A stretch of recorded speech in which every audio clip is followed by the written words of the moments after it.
बंगाल की ऐतिहासिक जीत को अधिकार में पहली बार तक क्या कहेंगे इस प्रकार से? देखिए, जिन 5 राज्यों में चुनाव हुआ विधानसभाओं के, उन सभी राज्यों में भारतीय जनता पार्टी का प्रदर्शन बेहतर रहा। बंगाल की विजय इसलिए खास है कि 1951 में भारतीय जनसंघ की स्थापना की थी डॉक्टर श्यामा प्रसाद मुखर्जी जी ने, और तब से लेकर के ये विषय रहा कि जहां पैदा हुए डॉक्टर श्यामा प्रसाद मुखर्जी, वहां भारतीय जनता पार्टी का शासन कब आएगा, ये विषय कार्यकर्ताओं के मन में था। और वो सपना जो कार्यकर्ता ने, हजारों लाखों कार्यकर्ताओं ने लिया, वो सपना पूरा हुआ नरेंद्र मोदी जी के नेतृत्व में।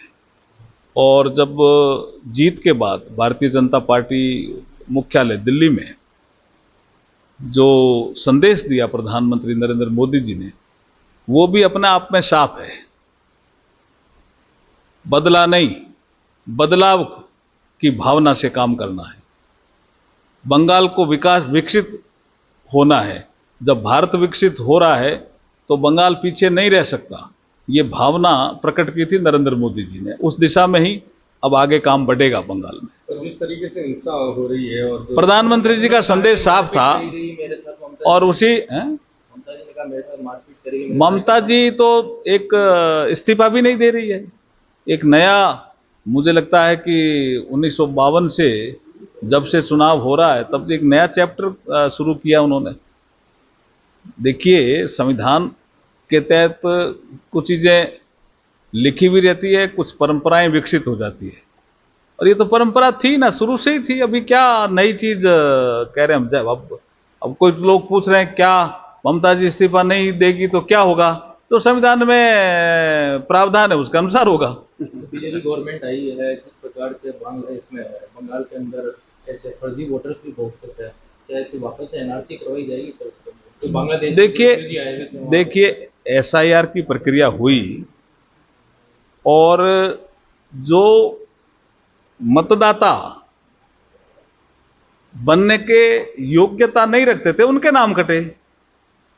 अब अगर कोई नागरिक नहीं है इस देश का तो वो आगे की कार्रवाई है, वो तो साफ साफ कहा है, घुसपैठियों पे भी कार्रवाई होगी। ऑपरेशन सिंदूर को आज 1 साल पूरा हो गया, क्या कहना चाहेंगे किस तरह से? तो जो सीमावर्ती क्षेत्र है आपका, आपने ठीक कहा कि पूरा देश आज सेना की वीरता को, उनकी रणनीति को, जो 7 मई 2025 से शुरू होकर के 7, 8, 9, 10 तक चला, उसको पूरा देश सलाम कर रहा है सेना को। और भारत का देश और दुनिया में इस ऑपरेशन सिंदूर के ऑपरेशन के बाद मान और सम्मान भी बढ़ा है। तो जिस प्रकार से वियतनाम प्रेसिडेंट इंडिया दौरे पर, तो क्या कहेंगे सर? नई डिप्लोमेसी, देखिए फ्री ट्रेड एग्रीमेंट को लेकर के और जिन जिन क्षेत्रों में हम कोऑपरेशन कर सकते हैं दुनिया के दूसरे देशों में से, उस दिशा में ये बढ़ता हुआ कदम है। और लगातार हमारे ट्रेड एंड कॉमर्स मिनिस्टर इस संबंध में उनके साथ वार्ता भी कर रहे हैं। दिशा की बैठक में जितने भी भारत सरकार की योजनाएं हैं जो संचालित हो रही है फील्ड में, उनकी हम समीक्षा करेंगे।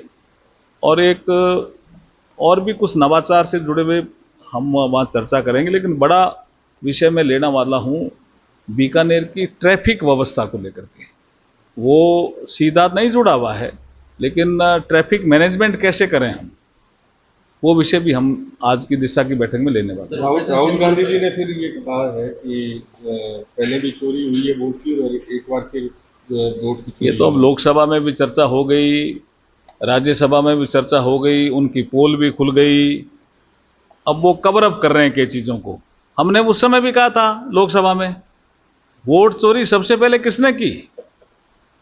आप देखिए कि सारे या अधिकतर लोगों ने सरदार वल्लभ भाई पटेल को कांग्रेस का राष्ट्रीय अध्यक्ष बनाने के प्रस्ताव भेजे, और फिर नेहरू जी कैसे आ गए? ये तो राहुल गांधी जी को चिंतन करना चाहिए ना, कहां से शुरू कर रहे हैं वो।